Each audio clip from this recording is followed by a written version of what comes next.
من لا نبي بعد أما بعد فإن خير الحديث كتاب الله وخير الهدى هدى محمد صلى الله عليه وسلم وشر الأمور محدثاتها وكل محدثة بدعة وكل بدعة ضلالة وكل ضلالة في النار. أعوذ بالله من الشيطان الرجيم. يرفع الله الذين آمنوا منكم والذين أوتوا العلم درجات والله بما تعملون خبير. الآية. عن أبي هريرة رضي الله تعالى عنه قال رسول الله صلى الله عليه وسلم من سلك طريقا يلتمس فيه علما سهل الله له به طريقا إلى الجنة.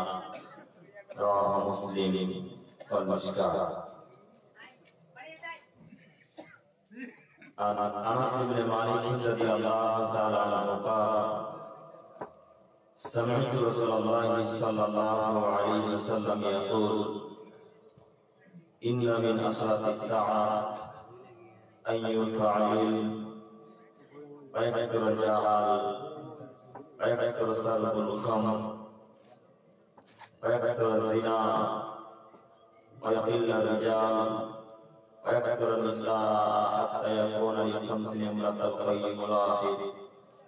رواه البخاري ومسلم. عن عبد الله بن عمرو بن العاص رضي الله تعالى عنه قال سمعت رسول الله صلى الله عليه وسلم يقول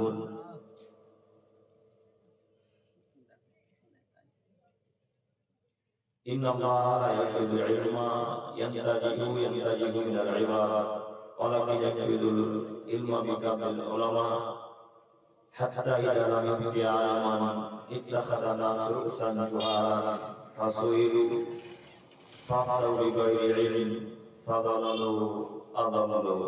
رواه مسلم. প্রশংসা আল্লাহ সুবহানাহু ওয়া তাআলার জন্য, শান্তি অবতীর্ণ হোক আল্লাহ রাসূলের উপর সাল্লাল্লাহু আলাইহি ওয়াসাল্লাম। সম্মানিত সভাপতি সাহেব ও ওলামায়ে কেরাম ও আমার সামনে বসে থাকা দিনী ভাই ও পর্দার আড়ালে মা ও বোনেরা, আজকে আমাদের এই দিনী সভায় ইসলামিক সভার আলোচ্য বিষয় হচ্ছে শিক্ষা। শিক্ষার গুরুত্ব এবং শিক্ষায় যে জাতিকে ধ্বংসের মুখে ঠেলে দিতে পারে, এই বিষয় নিয়ে আজকে মূলত আমাদের কথা। বক্তব্য শুরু করার প্রথমে আপনাদের সাথে আমি জরুরি কয়েকটি কথা বলতে যাচ্ছি। তার প্রথম জরুরি কথা হচ্ছে এই যে আপনারা অনেকক্ষণ বসে থেকে বিরক্ত বোধ হচ্ছেন মনে হয়। জি, বিরক্ত লাগছে? ইনশাআল্লাহ আমি যতক্ষণ কথা বলবো একটু আপনারা আমার সাথে কথা বলবেন ইনশাআল্লাহ। সবাই বলি ইনশাআল্লাহ। ইনশাআল্লাহ। এক, দুই, আপনারা বিক্ষিপ্ত ভাবে বসে আছেন, এখন যেভাবে বসে আছেন এটা কি মুহাম্মদ সাল্লাল্লাহু আলাইহি ওয়াসাল্লামের বসার নীতি? জি চাচারা আপনাদেরকে বলছি, এখন আপনাদের রাস্তার পাশে বসে আছেন, আপনি বলুন দেখি এটা সভার নিয়ম বা ইসলামের শরীয়ত অনুযায়ী বসা হয়েছে কি? ভাই আপনাদেরকে আমি অনুরোধ করে বলতে চাচ্ছি, সামনে তো যত জায়গা আছে সেই জায়গাতে এসে বসার চেষ্টা করুন। ইনশাআল্লাহ আমি আপনার কোনো না কোনো উপকার করবই করবো ইনশাআল্লাহ। দুই, এই মাইকের আওয়াজ যতদূর পর্যন্ত যাচ্ছে, আমি আমার প্রিয় দিনী ভাই বোনদেরকে অনুরোধ করে বলতে চাচ্ছি, আর রাস্তাঘাটে ঘোরাঘুরি না করে, বাজার ঘাটে না থেকে আপনি আপনার স্থান গ্রহণ করুন। আমি আপনার ইনশাআল্লাহ কর্মার উপকার করবই করব, এটা আমি আশাবাদী। সম্মানিত উপস্থিতি, আর প্রথম ভাগে একটা কথা বলেছিলাম, বিদ্যায় জাতিকে ধ্বংস করে দিতে পারে, আবার ওই বিদ্যায় জাতিকে জান্নাতের সর্ব উঁচু থেকে উঁচু জায়গায় পৌঁছে দিতে পারে বিদ্যার কারণে। একাধিক জায়গাতে আমাদের নবী মুহাম্মদ সাল্লাল্লাহু আলাইহি ওয়াসাল্লাম এইভাবে তিনি বিবরণ পেশ করেছেন। আল্লাহ তাআলা মাঝে মাঝে আয়াত দিয়ে জাতিকে বোঝানোর চেষ্টা করেছেন। এখন আমি আপনাদেরকে বলতে চাচ্ছি, সব বিদ্যায় যদি জান্নাত অর্জন করতে পারতো, তাহলে আল্লাহ নবী বিদ্যাকে ভাগ করতেন না, তাই না? কথা বোঝা আসছে কি? সব বিদ্যাকে যদি আল্লাহ তাআলার নিকট, আল্লাহ তাআলার কাছাকাছি পাওয়া যেত, তাহলে আল্লাহ সুবহানাহু ওয়া তাআলা নবী সাল্লাল্লাহু আলাইহি ওয়াসাল্লাম বিদ্যাকে ভাগ করতেন না। তার মানে বোঝা যাচ্ছে বিদ্যা দুই প্রকারের, এক দুনিয়াবী বিদ্যা, দুই আখিরাতের বিদ্যা অর্থাৎ ইসলামিক বিদ্যা। যদি আখিরাত অর্থাৎ ইসলামের বিদ্যা থাকে, তাহলে ইহকাল লাভবান, পরকাল লাভবান। আর ইহকাল বিদ্যা যদি আপনি অর্জন করেন, ইসলামিক বিদ্যা জ্ঞান যদি না করেন, তাহলে ইহকাল নষ্ট, পরকাল নষ্ট। তার জল যাপন আপনার ছেলেটা, আপনার ছেলে আজকে বিবাহ ছাত্র, এখন মেলাতে ঘুরছে, বলেন আপনার কাছে বিদ্যা আছে? কথা বুঝতে পারেন? আপনার ছেলে বিয়ে পাস ছাত্র, আপনার ছেলে এখন বাজারে ঘুরছে, বলেন আপনার কাছে বিদ্যা কোন মূল্য আছে কিনা? কথা কি বুঝে আসছে? কথা বুঝতে পারেন না? মনে হয় বিদ্যা যদি আসলে আপনার ছেলে থাকতো, তাহলে আজকে মেলাতে ঘুরতে পারতো না। আপনাকে কয়েকটি বাক্য দেখাই। আমাদের নবী মুহাম্মদ সাল্লাল্লাহু আলাইহি সাল্লাম যখন কোরআন তেলাওয়াত করতেন, তখন আবু জাহেল, আবু লাহাব, উতবা, বড় বড় যারা কাফের, তারা ছেলেদেরকে বলতে, ওই দেখো মুহাম্মদ ওখানে কোরআন তেলাওয়াত করছে, যাও মুহাম্মাদের কাছে গিয়ে জোরে চেঁচামেচি করো, যাও মুহাম্মাদের কাছে গিয়ে জোরে কথাবার্তা বলো, যেন মুহাম্মাদের কোরআন শুনতে না পায়, আর মুহাম্মাদের তেলাওয়াত পাঠ করতে হইছে আরবের মানুষ বুঝতে না পারে। তখন আমাদের আল্লাহর কথা শুনে আরবের বাচ্চা ছেলেরা, মানুষেরা এসে মুহাম্মদ সাল্লাল্লাহু আলাইহি ওয়াসাল্লামের কাছে চেঁচামেচি করত, ফলে তারা আমাদেরকে শুনতে পেত না ভালোভাবে। এখন আপনি বলেন, তারা ছিল শিক্ষিত মানুষ, বেহায়া, নির্লজ্জ, জাহেল, অজ্ঞ, জ্ঞানহীন, মূর্খ মানুষ, তাই তারা মুহাম্মদ সাল্লাল্লাহু আলাইহি ওয়াসাল্লামের কাছে চেঁচামেচি করত, ঢোল বাজাতো, তবলা বাজাতো। তো আপনাদের এলাকাতে আজকে আলোচনা করছেন, যার সাথে আছে কোন হাদিসের কথা বলছেন, আপনার ছেলে এখন মেলাতে ঘুরছে, বলবেন আপনার ছেলের মাঝে আর আবু জাহেল, আবু লাহাবের মাঝে কোনো পার্থক্য খুঁজে পাচ্ছেন? কথা বলতে পারলাম না। আপনার ছেলের মাঝে আবু লাহাব, আবু জাহেলের মাঝে কোনো পার্থক্য খুঁজে পেলেন? আল্লাহ নবী বললেন, যারা জ্ঞান চর্চা করে তাদের জন্য ক্ষমা চাই আসমানের নিচে যা কিছু আছে সব। যারা জ্ঞান চর্চা করে তাদের জন্য ক্ষমা চাই জমির উপরে যা কিছু আছে সব। যারা জ্ঞান চর্চা করে তাদের জন্য ক্ষমা চাই এই ঘড়িটা। যারা জ্ঞান চর্চা করে তাদের জন্য ক্ষমা চাই এই ফোনটা। যারা জ্ঞান চর্চা করে তাদের জন্য ক্ষমা চাই ওই বাল্ব, টিউবলাইটটা। যারা জ্ঞান চর্চা করে তাদের জন্য ক্ষমা চাই আপনার হাতের মোবাইলটা। যারা জ্ঞান চর্চা করে তাদের জন্য ক্ষমা চাই এই মাইক, এই মাইক্রোফোন, পৃথিবীতে যা কিছু আছে সব কিছু আল্লাহকে ভিক্ষা চেয়ে বলে, আল্লাহ অমুক ব্যক্তি জ্ঞান চর্চা করে, দয়া করে তুমি তাকে ক্ষমা করে দাও। আল্লাহ অমুক ব্যক্তি জ্ঞান চর্চা করে, দয়া করে তুমি তাকে ক্ষমা করে দাও। পানির ভিতরে মাছ আল্লাহকে ডাক দিয়ে বলে, আল্লাহ অমুক ব্যক্তি জ্ঞান চর্চা করে, তুমি তাকে দয়া করে ক্ষমা করে দাও।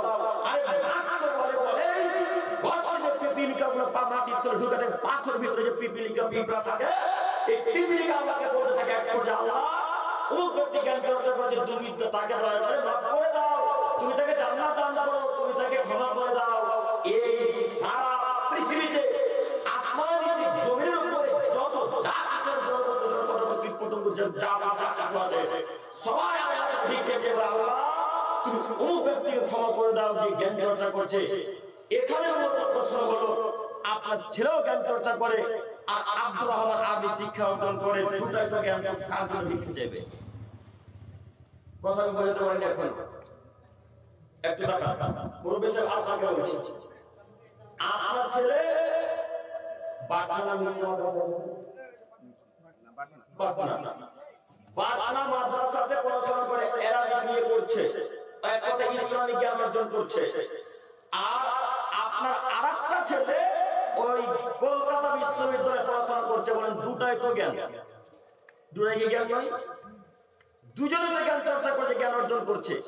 তো এই পিপিলিকা, এই যে পোকাগুলো দেখেন, এই যে পোকাগুলো মুখে বারবার আসছে, পাঞ্জাবিকে বুঝতে পারেন না, এই পোকাগুলা এখন আপনার ওই ছেলের জন্য ভিক্ষা চাইবে যে ছেলেটা পাটনা মাদ্রাসাতে পড়াশোনা করছে। কথা বুঝতে পারি? কথা কি বুঝতে পেরেছেন? যারা ইসলামিক জ্ঞান চর্চা করে তাদের জন্য ভিক্ষা চায় আল্লাহর কাছে। আল্লাহকে বলে আল্লাহ ওই যে আপনার জ্ঞান চর্চা করছে আল্লাহ তাকে ক্ষমা করে দাও। আপনার ওই ছেলের জন্য ভিক্ষা চাইবে না, আমরা ওই ছেলের জন্য কল ভিক্ষা চাইবে না, আমরা ওই ছেলের জন্য এই মোবাইল ভিক্ষা চাই বলবো যে আল্লাহ আব্দুর রহমান আব্দুল খালিকে ক্ষমা করে দাও। কেন? আব্দুর রহমান আব্দুল খালিদ তো 24 ঘন্টা প্যান্ট টাকুর নিচে পড়ে, আব্দুর রহমান আব্দুল খালিদের সাথে এই আল্লাহতে ঘোরাঘুরি করেছে, এদের জন্য এরা ভিক্ষা চাইবে না। এই জ্ঞানের মূল্য আল্লাহর কাছে নেই। আপনাকে দেখাতে চাচ্ছিলাম দুনিয়াবি মূল্যের, দুনিয়াবি বিদ্যা কিছু নোংরা এবং পরকালের বিদ্যা কিছু নোংরা আমরা দেখাতে চাচ্ছিলাম। অনুরোধ করে বলতে চাচ্ছি আপনাদেরকে, যে কোনো মূল্যে ছেলেদেরকে দুনিয়াবি শিক্ষা শিক্ষিত করার তাতে যায় আসে না। যে কোনো মূল্যে আপনার ছেলেদেরকে অ্যারাবিক শিক্ষা অর্জন করাতে হবে, যে কোনো মূল্যে।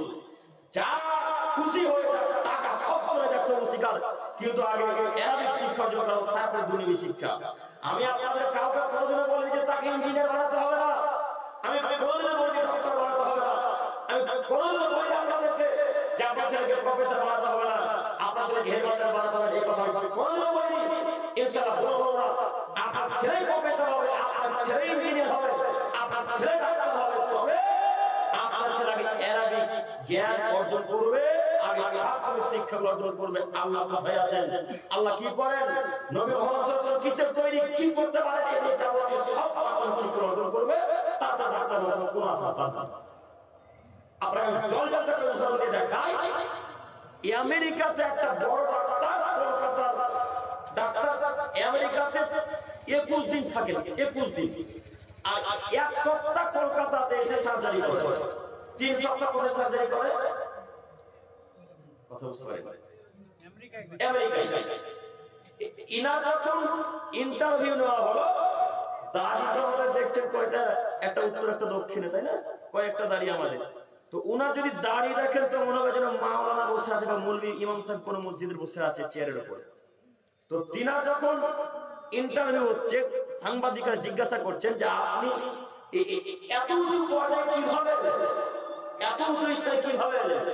তখন তিনি আল্লাহর প্রশংসা করার পর সর্বপ্রথম যে বাক্যটা ব্যবহার করলেন, তিনি বললেন আমি প্রথমত কোরআন হিফজ করেছিলাম। আল্লাহ, কোরআন হিফজ করার পর প্রাথমিক ইসলামিক শিক্ষা অর্জন করার পর আমি এই পথে এসেছি, অর্থাৎ আমি ডাক্তার লাইনে এসেছি। উনি এখন আমেরিকাতে 21 দিন সার্জারি করেন, আর ইন্ডিয়াতে এসে কলকাতাতে এসে 7 দিন সার্জারি করেন। বলেন তার সম্মান কত? দুটাই বিদ্যা, বিদ্যা অর্জন করতে আল্লাহ এই কথাই বলছে, যারা জ্ঞান চর্চা করবে তাদের মান মর্যাদাকে আমি আল্লাহ উঁচু করে দেব। যারা জ্ঞান চর্চা করবে তাদের সম্মানকে আমি আল্লাহ উঁচু করতে করতে করতে করতে একেবারে অনেক উঁচু করে দেব। তার প্রমাণ আপনাকে পেশ করে দেখাতে চাচ্ছি। দেখেন, মহান আল্লাহ তাআলা বলেন, ইয়া আইয়ুহাল্লাযীনা আমানু, হে পৃথিবীর মানুষ, তোমরা যারা আমাকে মেনে নিয়েছো। আল্লাহ তাআলা বলেন, পৃথিবীর মানুষ, তোমরা যারা আমাকে বিশ্বাস করেছো, আল্লাযীনা উতিল দারাজা, তারপরে জ্ঞান অর্জন করেছো। তোমরা যারা আমাকে বিশ্বাস করেছো, বিশ্বাস করার পর তোমরা যারা ঈমান এনেছো, জ্ঞান অর্জন করেছো, তোমাদের মান মর্যাদাকে আমি আল্লাহ তাআলা উঁচু করে দেব। এই কথা মহান আল্লাহ তাআলা নিজে কোরআন মাজিদের মধ্যে বলছেন। আল্লাহু বিমা তা'মালুনা খাবীর, পৃথিবীর মানুষ তোমরা যে যেখানে কর্ম করো না কেন আমি আল্লাহ তাআলা সব কিছু খবর রাখি, আমি আল্লাহ অবগত। অপরে আয়াতে চারটি বাক্যের প্রথম যে বাক্যের ব্যাখ্যা এখন করতে যাচ্ছি। আল্লাহ বললেন তোমরা যারা আমাকে মেনে নিয়েছে, অর্থাৎ যারা আল্লাহকে বিশ্বাস করেছে, 5 ওয়াক্ত সালাত আদায় করে, মুহাম্মদ সাল্লাল্লাহু আলাইহি ওয়াসাল্লাম ঈমান এনেছে, জান্নাত জাহান্নাম খবর রাজা ফেরেশতা সবার ঈমান এনেছে যারা, এদেরকে আল্লাহ তাআলা বলছেন যারা তোমরা আমাকে বিশ্বাস করার পর জ্ঞান চর্চা করেছো, আমি আল্লাহ তাআলা তোমাদের মান মর্যাদাকে উঁচু করে দেব। তার জলজান্ত প্রমাণ আপনি নেবেন, তার জলজান্ত প্রমাণ হচ্ছে ডক্টর জাকির নাইক। কথা বুঝতে পারবেন? তার জলজান্ত প্রমাণকে ডক্টর জাকির নাইক চেনেন না? ডক্টর জাকির নাইককে যখন তিনি মানুষের চিকিৎসা করতেন, যখন তিনি হাসপাতালে চাকরি করতেন, তখন বাংলার ভারতের মানুষের তাকে চিনত গো? কথা বলে বাংলাদেশের মানুষ চিনত, মালয়েশিয়ার মানুষ, আমেরিকার মানুষ, আরবের মানুষ, দুবাই, কাতার, বাহরাইন, এরা কেউ তাকে ভালোভাবে চিনত না। ভারতেরই প্রায় মানুষ চিনত না, শুধু তাকে মুম্বাই কিছু মানুষ চিনত। এখন গোটা পৃথিবীর মানুষ তাকে চিনে, গোটা পৃথিবীর মানুষ তাকে সম্মান জানায়, গোটা পৃথিবীর মানুষ তাকে ভালোবাসে। কেন বলেন বলেছি? ওই যে জ্ঞান। আল্লাহ বললেন যারা জ্ঞান চর্চা করবে তাদের মান মর্যাদাকে আমি আল্লাহ তাআলা উঁচু করতে করতে করতে করতে করতে অনেক উঁচু করে দেব। তার জলজান্ত প্রমাণ ডক্টর জাকির নাইক। তার আরো একটি সবচেয়ে বড় প্রমাণ হচ্ছে ডক্টর আসাদুল্লাহ আল ইসলাম, বাংলাদেশের প্রখ্যাত আলেম।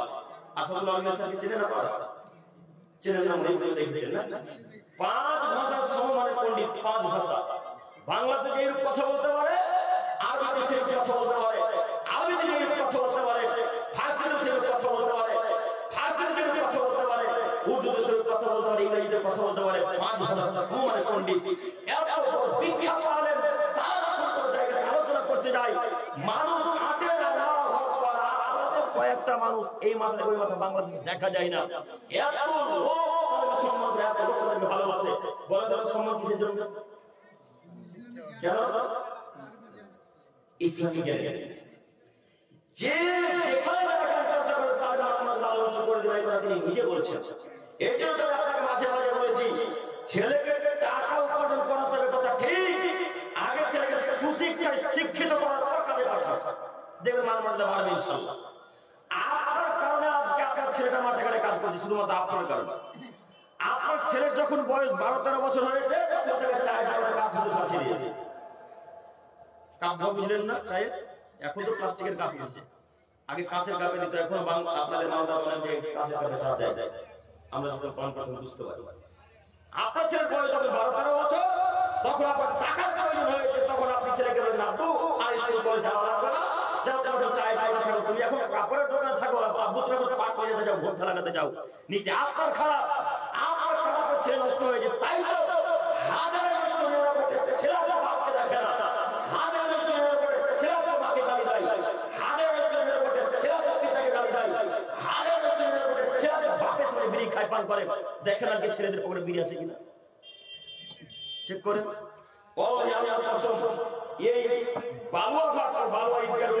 জালসা দিয়েছে, এখন এই মঞ্চে উপস্থিত মানুষের পর চেক করলে এখনো বিড়ি আছে। হবে না? মনে হয় হবে, হবে। একে যদি শিক্ষিত ছেলে বলে তাহলে মূর্খকে, যার পকেটে এখন বিড়ি আছে, এই ছেলেটা যদি শিক্ষিত হয় তাহলে আসল মূর্খকে আমি না যার পকেটে বিড়ি আছে সে? কে মূর্খ গো? যার পর বিড়ি সিগারেট সে মূর্খ। দেখে কোনো মায়ের বাড়ির ক্ষমতা আছে বলতে আমি শিক্ষিত ছেলে? ওই যে বালো ঘাটে কবর না দিতে হাদিস কোরআন দিয়ে তো জানতেছে না, কথা বলবো ইনশাআল্লাহ। কে বলছে বিড়ি খায় পান করে শিক্ষিত? কে বললো? কোন মায়ের বাড়ির শিক্ষিত? যিনি অসম্ভব পক্ষ নয়, অসম্ভব পক্ষ নয়। আল্লাহ তাআলা বলছেন ইন্নামা ইয়াতাকাল্লামু পৃথিবীর মানুষ নিশ্চয় অবশ্যই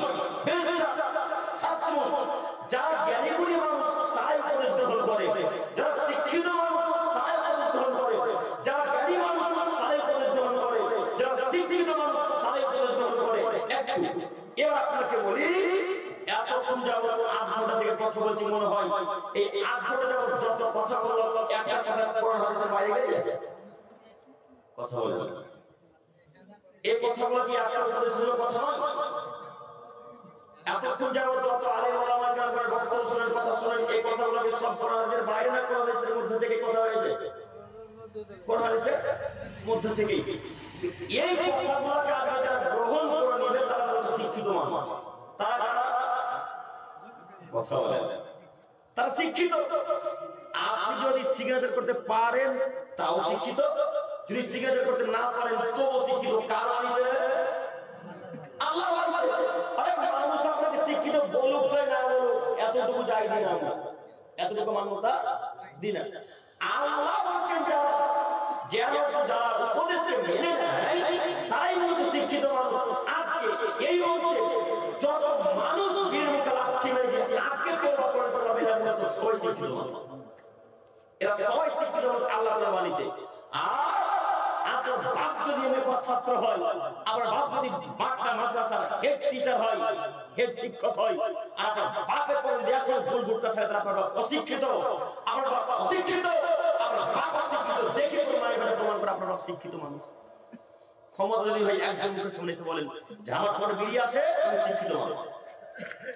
আর আপনাকে এই ছেলের জন্য কথা বলতে আসেন, আপনাকে অনুরোধ করে বলতে চাচ্ছি নীতি পরিবর্তন করেন। শিক্ষিত তখনই হওয়া যায় যখন আল্লাহ এবং তার রাসূলের কথাকে মান্যতা দেওয়া যায়। যখন আল্লাহ এবং তার রাসূলের কথাকে গ্রহণ করে নাই তখন মূলত মানুষ শিক্ষিত হয়। তাই আপনাকে অনুরোধ করে বলতে চাচ্ছি নীতি পরিবর্তন করেন, আপনার মান মর্যাদা আল্লাহ উঁচু করে দিবে। শেষে হচ্ছে আল্লাহ তাআলা বললেন আল্লাহু বিমা তা'মালুনা সাবির, হে আদমের ছেলেরা তোমরা শোনো, তোমরা যে যেখানে যে কর্ম করবে করো না কেন আমি আল্লাহ সব কিছু খবর রাখি। তোমরা যে যেখানে করবে করো, যেখানে যে কর্ম করবে করো না কেন আমি আল্লাহ সব কিছু খবর রাখি। জরুরি এখানে একটা কথা বলে আমি যুবকদের দিকে যেতে চাইছি, তার আগে মুরব্বিদের জন্য কয়েকটি কথা। ও মুরব্বি সাহেব, একটু আপনি আমার দিকে দেখেন তো, আপনার বিদ্যা যে কত কাজ করে তা আমি বুঝতে পারলাম না, একটু আপনাকে দেখাই, একটু দেখেন, আপনারাও তাকান, ওই দিক থেকেই তাকান। এটা মনে করেন জমি, প্রত্যেকটা জমি তো 4 কোনা থাকে না, থাকে কি? তো এটা মনে করেন 4 কোনা জমি আমার। মুরব্বি সাহেব আপনাকে বলছি, ওই ভিটা বুঝেন আপনারা? ভিটা, ভিত কাটলে কি বলেন ওটাকে? যখন ওই ধান লাগান তখন ওই সাইডের ঘাসগুলা কুপিয়ে কুপিয়ে কাটেন, কি বলেন? ভিত কাটেন, আই কাটেন না? তো আই যখন কাটতে শুরু করলেন তখন ছিল এত চওড়া আইটা ছিল, হ্যাঁ আগে ছিল আইটা এরকম চওড়া, একটা গরুর গাড়ি যেত। তো ওই আইটা আপনি কাটতে কাটতে কাটতে কাটতে কাটতে কাটতে কাটতে এসে এই পর্যায়ে রেখেছেন। এবার মামা হয়ে যাবে চওড়া। তো আর আপনি কাটতে শুরু করছেন, এদিকে দেখছেন, ওদিকে দেখছেন, সামনে দেখছেন, পিছনে দেখছেন, কেউ নেই। এখন কেউ না, এখন যত জমি বাড়া বাড়া বাড়িয়ে এক কাটা জমি ছিল 10 বছর পর ভেবে দেখা হয়েছে এখন 1 কাটা 3 কাটা হয়ে গেছে। আচ্ছা আপনাকে আমি দেখিনি, এই বালুয়াঘাটের মানুষ কেউ আপনাকে কাটা কাটতে দেখেনি, দেখেছে কে? আল্লাহ। এই বাক্যটুকু মনে রাখেন, একটা হাদিস বলি তাহলে আপনার ব্রেন খুলবে।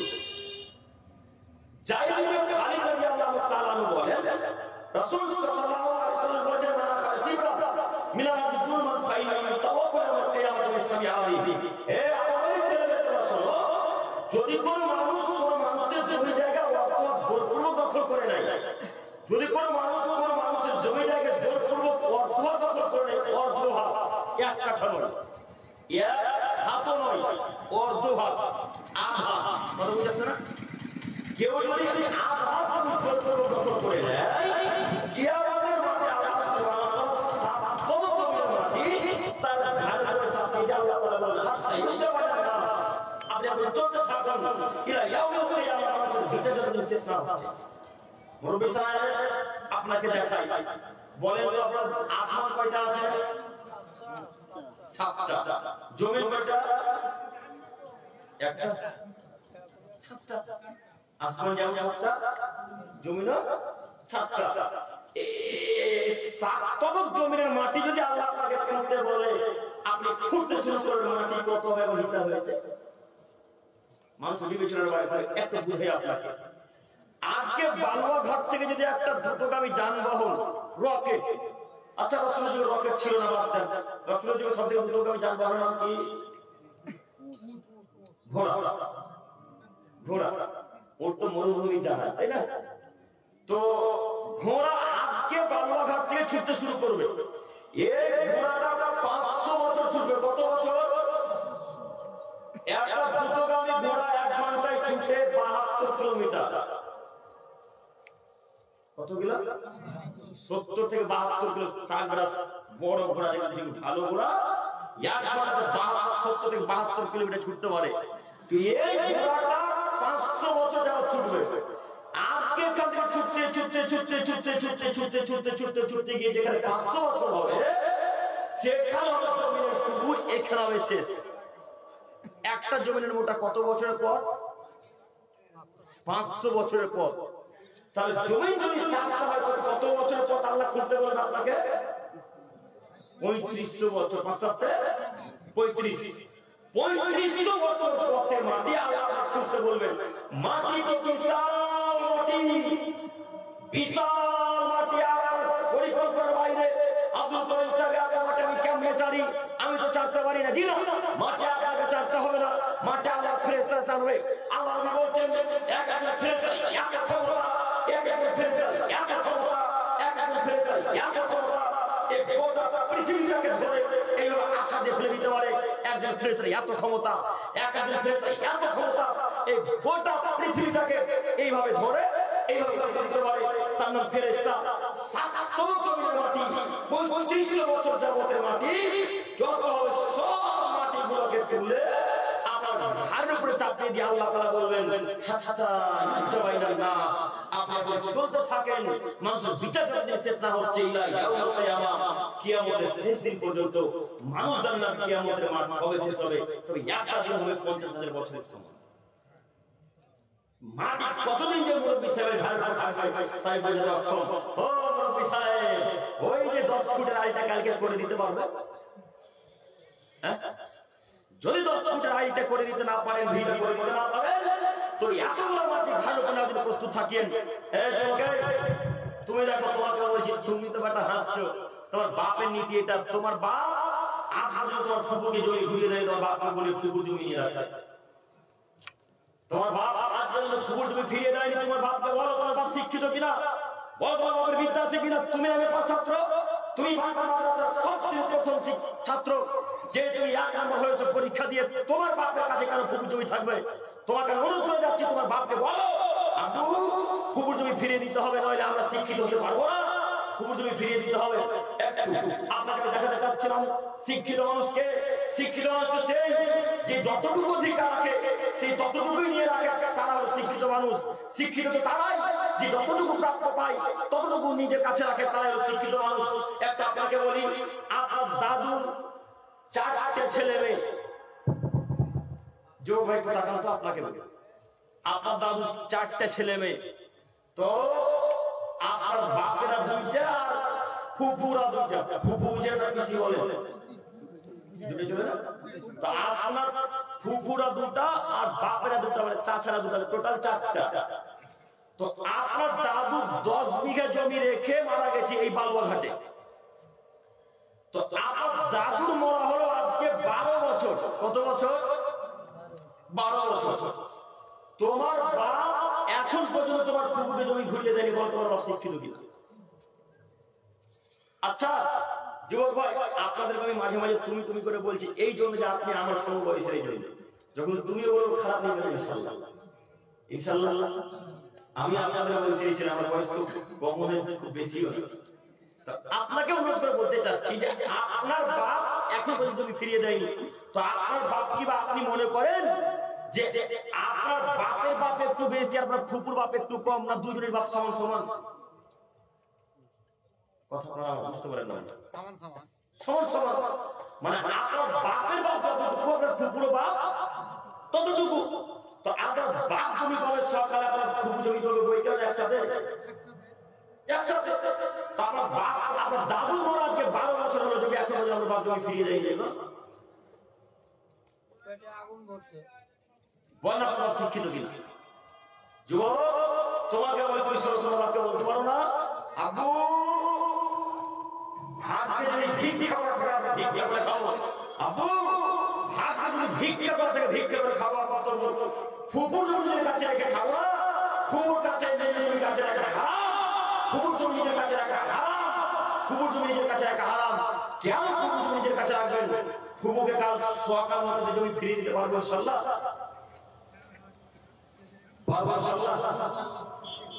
পারবেন না। রাস্তার ধারে জমি এক কাঠার দাম 3 লক্ষ টাকা, কিভাবে আপনার ফুবুকে 3 কাঠা জমি ফিরিয়ে দিবেন? হ্যাঁ, আর বাপকে বলেন যাবো ফুবুর জমি ফিরিয়ে দিতে হবে, আপনার বাপ তখন আপনাকে এক কোটি বলবে বাটা ইমানদার হয়ে মাথা পড়বে না, আজকে বেরিয়ে যাবো প্রয়োজন। আমার বাবা বলবে তাই তখন আপনি কি করবেন বলেন?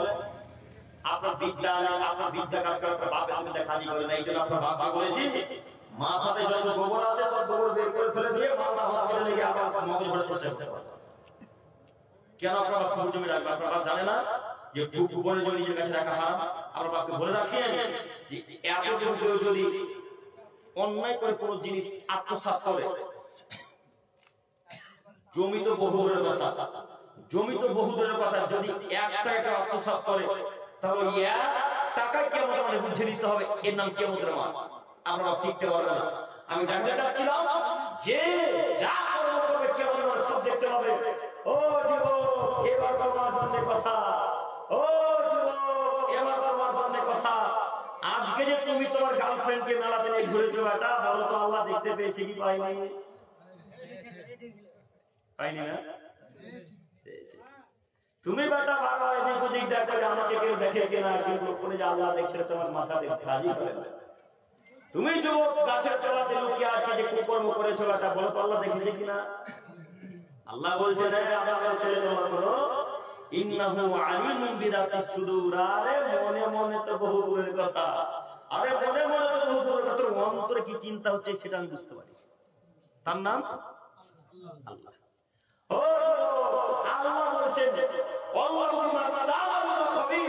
হে আদমের ছেলে তোমরা শোনো, তোমরা যে যেখানে কর্ম করবে করো না কেন, তোমরা যেখানে যে যা কর্ম করবে করো না কেন, আমি আল্লাহ সব কিছু খবর রাখি, আমি আল্লাহ সব কিছু অবগত।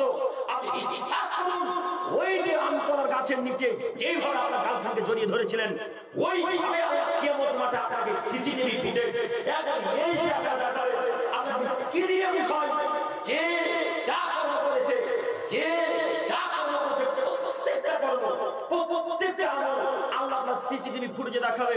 আপনাকে দেখাই আপনার হাতে যে অ্যান্ড্রয়েড ফোনটা আছে, অ্যান্ড্রয়েড ফোনটার মাধ্যমে যে এই যে ভিডিও দেখতে পান 2100 আকারে বা কোন কোন 1080তে ভিডিও দেখেন না, গজল জালসা দেখেন 1080তে দেখেন না, 1080তে ভিডিও দেখেন, কত চিকন দেখায় শরীরের অঙ্গ প্রত্যঙ্গের চুলটা, সে চুলটাও বোঝা যায়, তাই না? ওই চুলটা যেমন আপনি বুঝতে পারছেন যে আমি দেখেছি, ঠিক আজকে যে গার্লফ্রেন্ডের হাত ধরে ঘুরেছ, ঠিক আজকে আরে হাত ঘুরেছ, ঠিক আজকে গামতলার কাছে যে কর্ম করেছ, ওই সব কর্ম আল্লাহ তাআলা কিয়ামতের পেছনে দেখাবে। তখন আল্লাহ তাআলা, ও আব্দুর রহমান এটা কি তুমি? তখন তুমি বলবে হ্যাঁ আল্লাহ আমি। ও আব্দুল খালেক এটা কি তুমি? তখন আব্দুল খালেক বলবে হ্যাঁ আল্লাহ আল্লাহ এটা আমি। ও আব্দুল করিম এটা কি তুমি? হ্যাঁ আল্লাহ এটা আমি। আচ্ছা ঠিক আছে, যাও এখন দুজনে জাহান্নামে। বলেন কোনো লাভ হলো?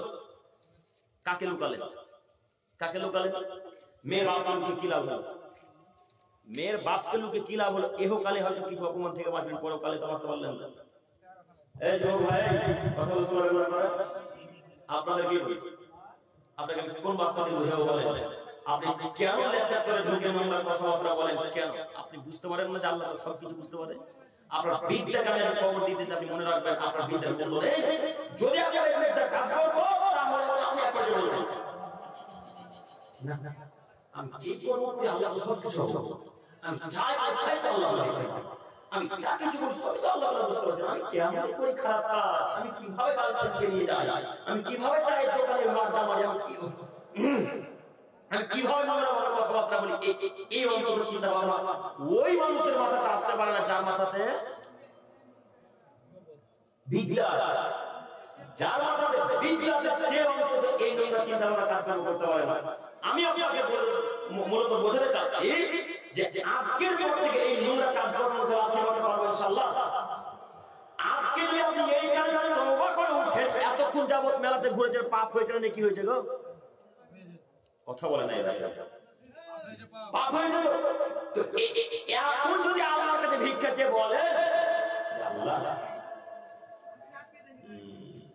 তুমি তো দয়াবান, তুমি তো ক্ষমাবান, তোমার তো দয়ার অভাব নাই মাগো, তুমি তো খালি, তুমি তো মালিক আল্লাহ, তোমার দয়ার অভাব নেই আল্লাহ। আমি সেই আশাই তোমার কাছে গভীর রাতে ভিক্ষা চেয়ে বলেছি মাগো, আমি জানছি পাপ করেছি আল্লাহ, এরপরে আমি তোমাকে ভিক্ষা চাইছি। এই কথা বলতে বলতে বলতে বলতে যদি দুধ থেকে পানি বেরিয়ে যায় আল্লাহ তাআলা ক্ষমা করবেন কি করবেন না?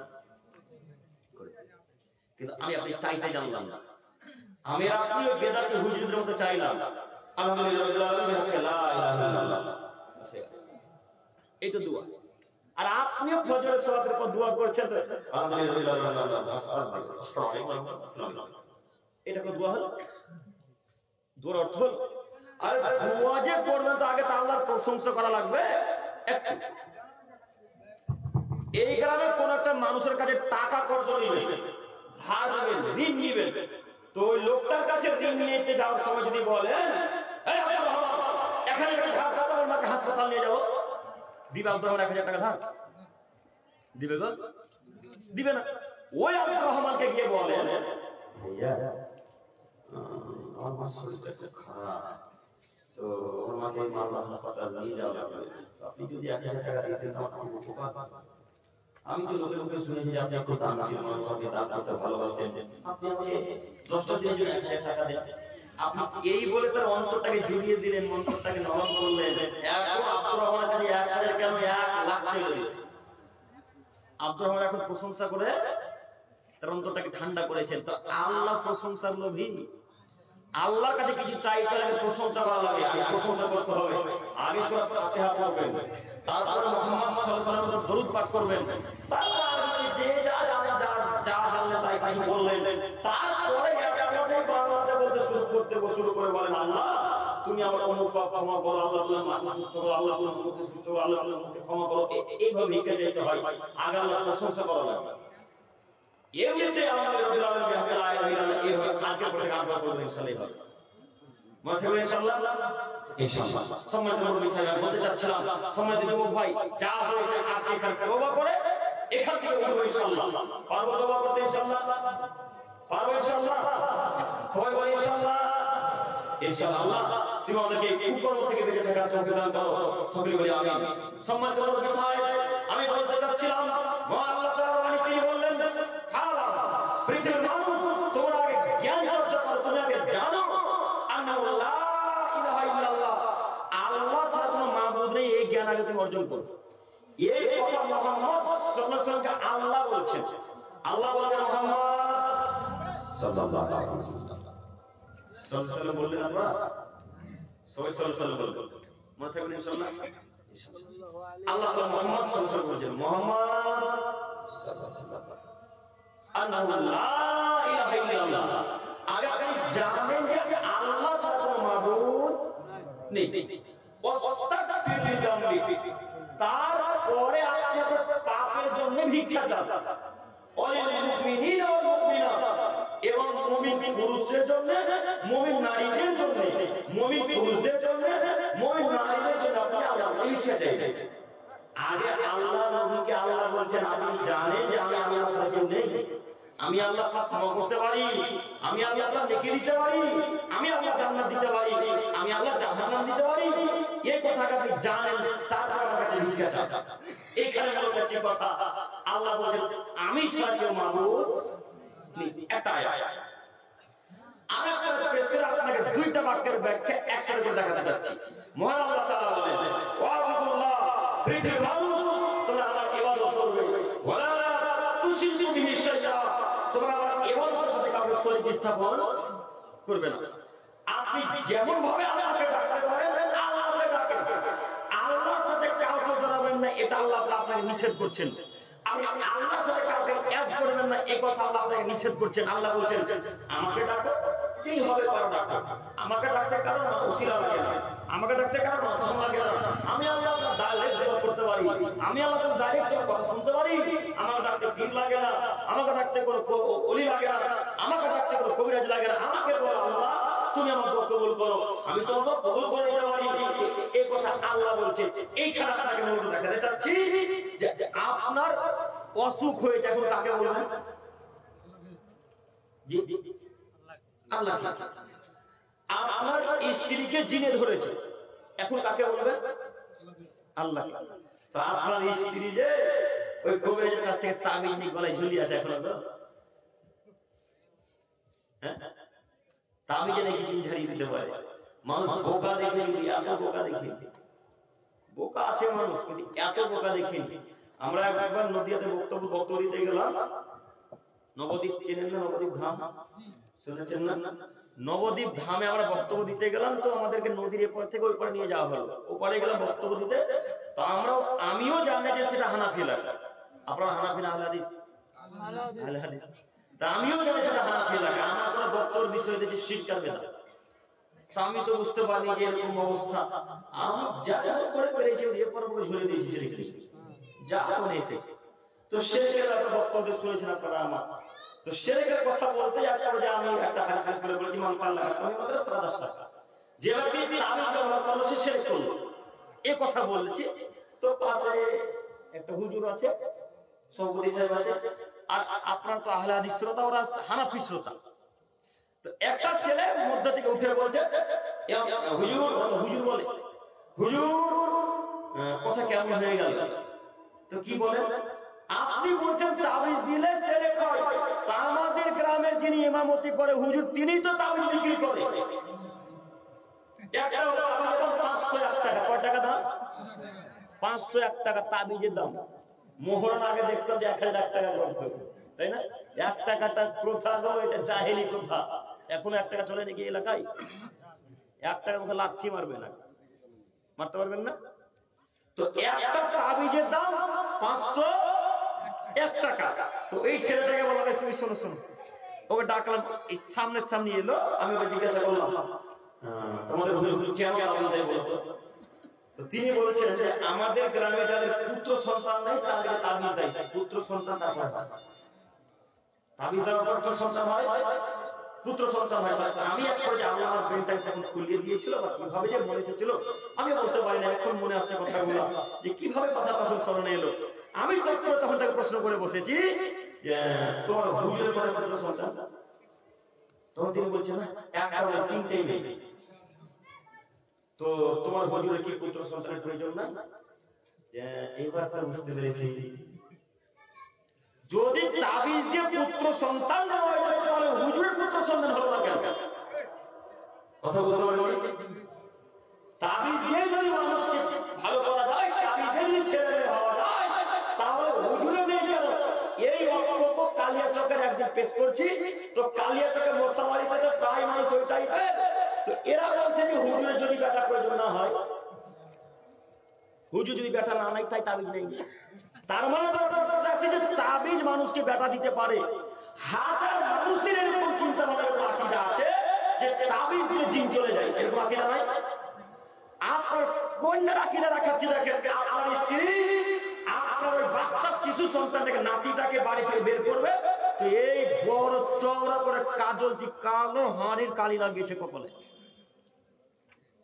লাগাই না? কাজল টিপ বুঝেন আপনারা? কাজল টিপ, কাজল টিপ টিপ একবার চৌড়া করে দিয়েছে গোটা কপালকে দিয়ে। আপনাকে জিজ্ঞেস করতে হবে মানুষের বিদ্যা বুদ্ধি কোথায় গিয়ে ঠেকেছে। বিদ্যা খোঁজ খবর নিয়ে দেখা যাচ্ছে ওই মহিলাটা এমএ পাস, যে থুতু দিচ্ছে সে মহিলাটা বিএ পাস। বলে এদের বিদ্যার কোনো মূল্য আছে?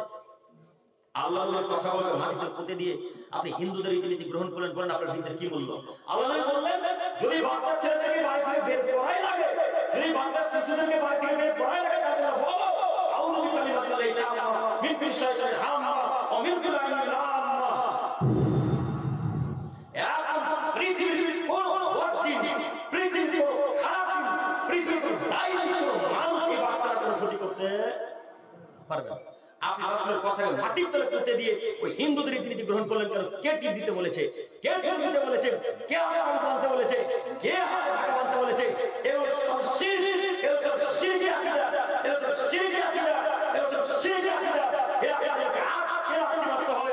আজ উপস্থিত এই মঞ্চে যত মানুষের তাবিজ আছে, যত মহিলাদের তাবিজ আছে, এই তাবিজকে একই ছুঁড়ে ফেলে দিতে হবে ইনশাআল্লাহ। পারবেন ইনশাআল্লাহ? শুধু তাবিজ নয়, এই মাজাতে এখন মুরব্বীদের ডোরা আছে, ডোরা, কালো ডোরা। ডোরা বুঝলেন? আমার কথা বলে সবাই আপনারা বুঝতে পারেন না, তো আপনারা আমার সাথে কথা বলছেন না কেন? আপনাদের পাশে বাংলাদেশ নয় না? বাংলাদেশের অদূর দিক থেকে তো বাংলাদেশের বক্তব্য শোনেন না আপনারা? বক্তব্য বলতে শেষ হয়ে ঠিক বলেছেন। আমি আপনাদেরকে বোঝাতে চাচ্ছি চেঁচাতে হবে না, আমি চেঁচাবো নি। তা আপনারা বুঝতে পারছেন কথা কি আমার? তো আজকের পর থেকে এই যাবতীয় জিনিসের মুখে রাখতে পারতে পারবো ইনশাল্লাহ? পারবো ইনশাল্লাহ? ইনশাল্লাহ। তাই তো আল্লাহ বলেন আমি জ্ঞান চর্চা করো, জ্ঞান চর্চা করার পর আমার কাছে ভিক্ষা চেয়ে বলো আল্লাহ আমি পাপী মানুষ, তুমি আমাকে ক্ষমা করো।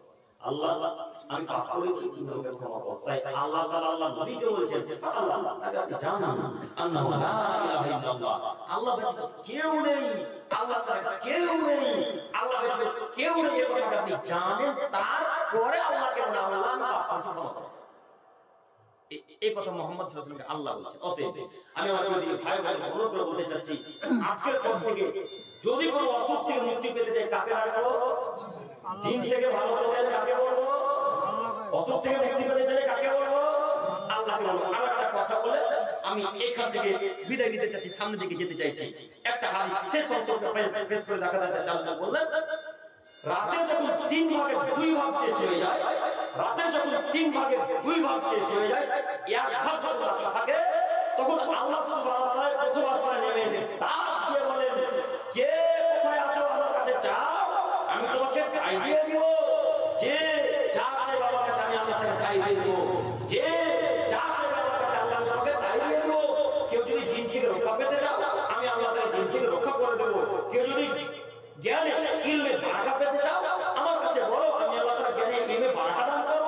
কেউ যদি টাকা দিয়ে বরকত পেতে চাও আমাকে বলো, আল্লাহ তাআলা টাকা দিয়ে বরকত দান করব, আমি আল্লাহ তাআলা টাকা দিয়ে বরকত দান করব। আল্লাহ যে যা চাইবে আমি আল্লাহ তাকে তাই দেব। যে যা চাইবে গভীর রাতে, রাতের 3 ভাগের 2 ভাগ যখন শেষ হবে, এক ভাগ যখন বাকি থাকে, তখন গভীর রাত্রি থেকে আল্লাহকে বলেন আল্লাহ আমার স্ত্রীকে জিনে ধরেছে, জিন যেতে চাইছে না, আল্লাহ আমার ছেলেটা 3 ভাগ কান্নাকাটি করছে, আমার ছেলেটা ভালো হচ্ছে না, আল্লাহ আমার ছেলেটা খুব বদমাশ, আমাদের কথাবার্তা শুনে না, তার ভাইয়ের কথা মান্যতা দেয় না, পাড়া প্রতিবেশী পাড়া প্রতিবেশী মানুষকে আত্মীয় স্বজনকে সম্মান করে, আল্লাহ তোমার ছেলেকে ভালো করে দাও। এই কথা বলতে বলতে বলতে বলতে বলতে বলতে যদি 2 চোখ দিয়ে পানি বের হয়ে যায়, এই গল্প বলবো এই হবে, এই গল্প বলবো এই হবে, মুহাম্মদ সাল্লাল্লাহু আলাইহি ওয়াসাল্লাম। অতএব আমি আপনাদের ভাই ভাই অনুরোধ করতে চাচ্ছি নীতি পরিবর্তন করেন। কিছু বলছেন না? না, নীতি পরিবর্তন করেন। আমি আপনার দ্বীনি ভাই সম্মানিত উপস্থিতি আপনাকে দেখাতে চাচ্ছিলাম যে আর হাদিস পেশ করি। আবু হুরায়রা রাদিয়াল্লাহু তাআলা থেকে বর্ণিত, তিনি বলেন রাসূল সাল্লাল্লাহু আলাইহি ওয়াসাল্লাম বলেছেন মান সালাকা তরিকান ইয়ালতামিসু ফীহি মান সাহালাল্লাহু বিহি তরিকান ইলা জান্নাহ। পৃথিবীর মানুষ মনে রাখো, তোমাদের মধ্যে যদি কোনো মানুষ জ্ঞান চর্চা করে, তোমাদের মধ্যে যদি কোনো মানুষ জ্ঞান অর্জন করে, তাহলে আল্লাহ তাআলা তার জন্য জান্নাতের পথকে সহজ করে দিবে। সম্মানিত বিষয় আপনাকে দেখাতে যাচ্ছিলাম জান্নাতের পথ। আমরা এখানে মূলত বসে আছি কিসের আশায়? জান্নাতের আশায়। আমরা সবাই চাই যে খুব সহজে জান্নাতে প্রবেশ করে যাই, হিসাব নিকাশ ছাড়া যেন জান্নাতে প্রবেশ করে যাই। এটাই আমরা সবাই চাই না? এটাই মূলত আমাদের আশা। আল্লাহ আমাদের আশাকে পূর্ণ করুক, সকলে বলি আমিন। আল্লাহ নবী বলেছেন ওই ব্যক্তি জান্নাতের পথকে আল্লাহ সহজ করে দিবেন, ওই ব্যক্তিকে আল্লাহ সহজেই জান্নাত দান করবে যে লোকটা জ্ঞান চর্চা করে, যে লোকটা ইলম অর্জন করে, ওই লোকটাকে আল্লাহ জান্নাতের পথ সহজ করে দিবেন। একটু আপনাকে বলি, আপনাকে মাঝে মাঝেই বলেছি মাদ্রাসা যদি যেতে না পারেন ইমাম সাহেবের কাছে এসে ইমাম সাহেবকে বলেন আপনি আমাকে এই সূরাটা শিখিয়ে দেন, এর বদৌলতে আল্লাহ তাআলা আপনার জন্য জান্নাতের পথ সহজ করে দিবেন। মাদ্রাসা যদি যেতে না পারেন, বয়স হয়ে গেছে, আজকে বয়স 70 বছর, আজকে বয়স 55 বছর, আজকে বয়স 45 বছর, মাদ্রাসা যেতে লজ্জা লাগবে, ইমাম সাহেবের কাছে এসে বলেন ইমাম সাহেব দেখেন তো এই সূরাটা হচ্ছে কিনা, দেখেন তো এই দোয়াটা হচ্ছে কিনা, ইমাম সাহেব রুকুতে কি এই দোয়াটা বলতে হয়, ইমাম সাহেব এই সূরাটা কি এখানে পাঠ করতে হয়, এই দোয়াটা কি এখানে পাঠ করতে হয়, এইভাবে যদি তাকে জিজ্ঞাসা করেন, এটাই হলো জ্ঞান চর্চার মাধ্যম, এটাও জ্ঞান চর্চার পথ।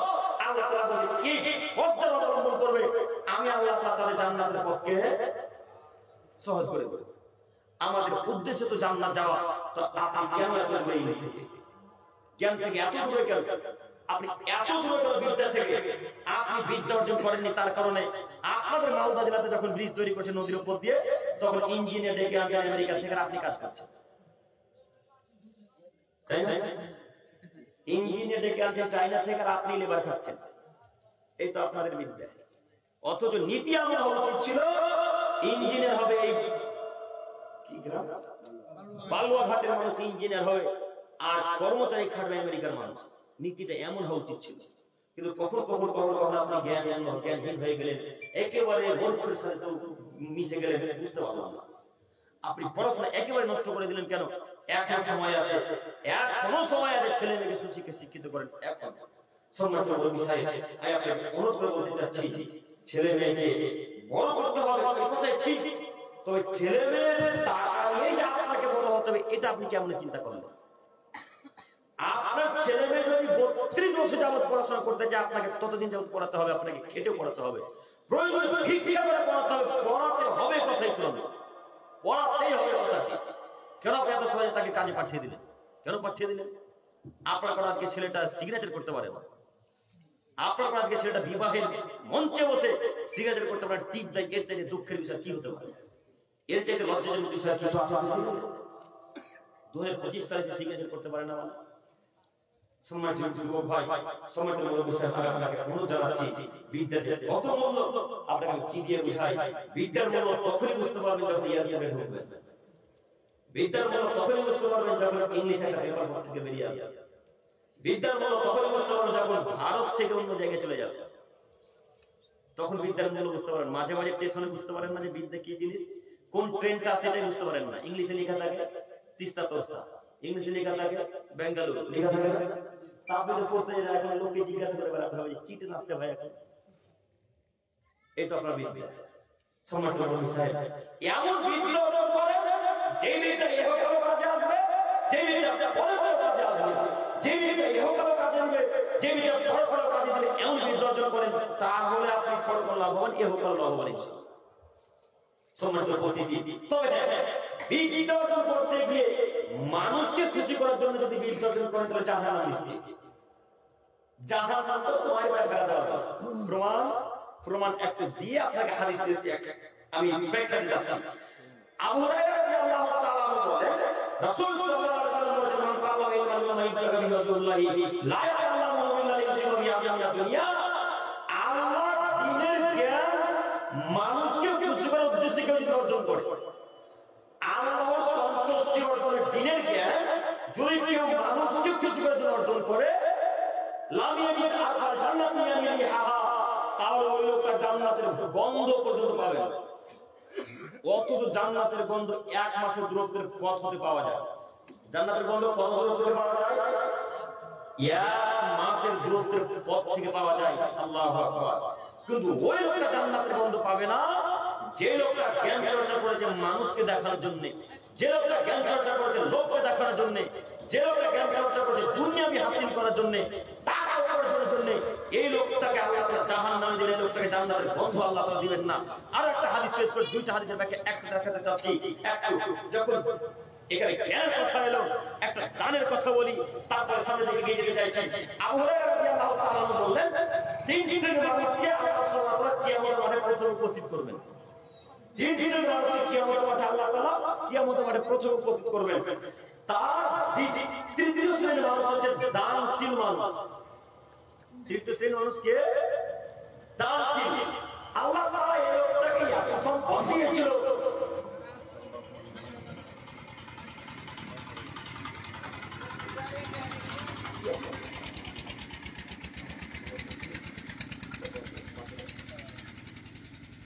মোহাম্মদ মুসলিম সাহেব পিতা মাতার জন্য 4000 টাকা দান করেছেন। আল্লাহুম্মা সাল্লি আলাইহি।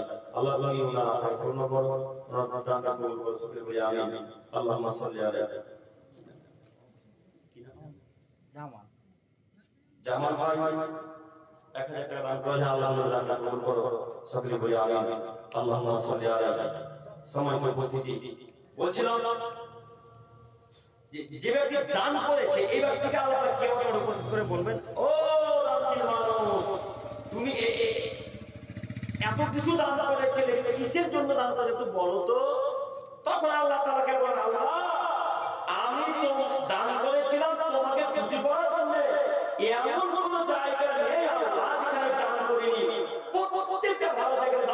যেখানেই মানুষ অসুস্থ ছিল সেখানে দান করে এসেছি, যেখানেই মানুষ বিপদে পড়েছিল সেখানে দান করে এসেছি।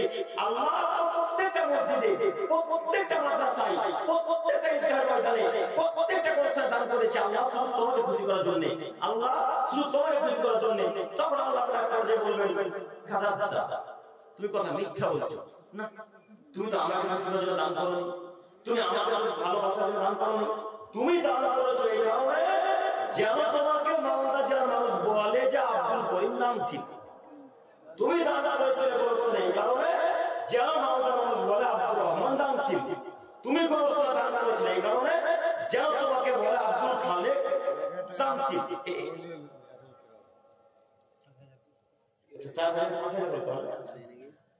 আমি এখানে দান করলেন মোহাম্মদ মুসলিম সাহেব ৫,০০০ টাকা, আল্লাহুম্মা সাল্লি আলাইহি, আল্লাহ তাআলা কবুল করুন। তো সময়টা বলছিলাম দানের বিষয়ে যখন একটা কথা বলি যে দান করতে হবে, তার অর্থ এই নয় দান করতে নিষেধ করছি। আমি দান করতে নিষেধ করিনি, আমি বলতে চাচ্ছি দান করে এখান থেকে দান করতে হবে, এখান থেকে এই হাতে দান করলে এই হাতে দান করবে, ডান হাতে দান করলে বাম হাত জানতে পারবে, এটা হলো উত্তম দান। তবে হ্যাঁ দান করলে একটু বলতে হয় তাহলে মানুষ হতে একটু ওর দেখা দেখি দিবে, তাই না? তার দান দেখা হয়তো ওর দেখা দেখি দিবে, এই জন্য আলেম বলে থাকে। আব্দুল তব সাহেব ৫০০ টাকা করেছেন, আল্লাহুম্মা সাল্লি আলাইহি, আল্লাহ তাআলা কবুল করুন, সকলে বলি আমিন। যখনই দান কেউ করতে হবে আল্লাহুম্মা সাল্লি আলাইহি মনে থাকবে ইনশাআল্লাহ। আর মহিলা যখন করতেন আল্লাহুম্মা সাল্লি আলাইহি মারুফ সাহেব ৫০০ টাকা দান করেছেন, আল্লাহুম্মা সাল্লি আলাইহি, আল্লাহ তাআলা কবুল করুন, সকলে বলি আমিন। সম্মানিত উপস্থিতি, বলছিলাম দান এমন একটা পাওয়ারফুল ইবাদত, দানই বড় আল্লাহকে মিটে দিতে পারে, আবার এই দান মানুষকে জাহান্নামে নিয়ে যেতে পারে। দান যেমন বড় আযাব মিটাতে পারে, ঠিক তেমন দান মানুষকে জাহান্নামে নিয়ে যেতে পারে। তাই অনুগ্রহ বলতে চাচ্ছিলাম দান করেন, দান করতে হবে, নইলে মসজিদ মাদ্রাসা চলবে না, গোরস্থান হবে না, ঈদগাহ হবে না। তাই আমি আপনাকে অনুগ্রহ বলতে চাচ্ছি দান করুন, আপনি এবারে অন্তঃস্থল থেকে আল্লাহকে খুশি করার জন্য দান করেন। আসুন আপনারা যে যতটুকু পারবেন দিয়ে যাবেন, কেউ খালি হাতে ফিরে যাবেন না ইনশাআল্লাহ। সময় অনেক হয়ে গেছে, আপনারা বিরক্ত বোধ হচ্ছেন, আমি বুঝতে পারছি, রাত্রিও অনেক হয়ে গেছে। শেষ পর্যায়ে আমি শেষের দিকে এসে বলতে চাচ্ছি, প্রিয় দিনী ভাই ও বোনেরা, আপনারা কেউ খালি হাতে যাবেন ইনশাআল্লাহ। যে যতটুকু পারবেন ১০ টাকা ২০ টাকা যে যা পারবেন দিয়ে যাবেন, কেউ ফাঁকা যাবেন ইনশাআল্লাহ। তো অনেক কথা বলার ছিল, যাই না সময় সাথ দিচ্ছে না। শেষ পর্যায়ে আপনাদের বলতে চাচ্ছি যে শিক্ষা বিদ্যার মূল্য অনেক অনেক অনেক বেশি। কাজে আপনাকে বলতে চাচ্ছি অ্যান্ড্রয়েড ফোন প্রত্যেক মানুষের কাছে আছে, অ্যান্ড্রয়েড ফোনের মাধ্যমে এখন জ্ঞান অর্জন করা যায়। ফোন দিয়ে জ্ঞান অর্জনের চেষ্টা করেন, বই হাতে ধরতে পারছেন না, মোবাইল আছে আমরা করেন বই পাওয়া যায়, বিভিন্ন ধরনের অ্যাপ, কোরআন হাদিস, বিভিন্ন আলেমের লেখকের লেখা আপনি মাধ্যমে পাবেন, সেখান থেকে জ্ঞান অর্জনের চেষ্টা করেন। কিন্তু পরে বিশেষ করে যদি কিছুই করতে না পারি, অন্তত সূরা ইখলাস ৩ বার পড়ব ইনশাআল্লাহ। পারবো ইনশাআল্লাহ। সূরা ইখলাস ৩ বার পড়লে ৩০ বার কোরআন মাজিদ পড়লে যে নেকি হয়, সূরা ইখলাস ৩ বার পড়লে সেই নেকি হয়। অতএব আমরা একটা জ্ঞান অর্জনের চেষ্টা করি, এই অর্জন করার চেষ্টা করি। আসুন আমরা শেষ করে দেব, আপনারা যে যা দেবেন অবশ্যই একটু একটু করে জ্ঞান চেষ্টা করেন। কি নাম তোমার বাবু? হাসিবুর রহমান। হাসিবুর রহমান 40 টাকা, আল্লাহুম্মা সাল্লি আলাইহি, আল্লাহ তাআলা কবুল করুন, আল্লাহ তোমার ইলমে বারাকাত করুন, আল্লাহ তোমাকে দিনের দায়ী হিসেবে কবুল করুন, সকলে বলি আমিন। আসুন সম্মানিত দিনী ভাই, আমরা শেষ পর্যায়ে শেষ করে দেব ইনশাআল্লাহ।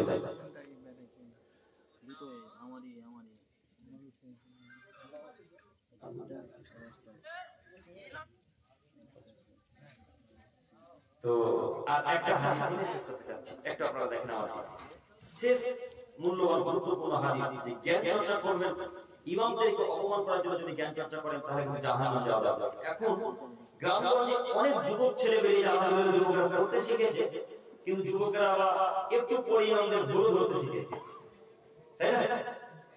হাজার প্রমাণ কত জায়গায় যে দেখলাম, আলহামদুলিল্লাহ। পরে আমি বলতে চাচ্ছি যে ভুল ধরতে হবে, ভুল ধরতে যদি আসলেই ভুল হয় ভুল ধরিয়ে দিতে হবে। ভুল তো মানুষেরই হবে, তাই না?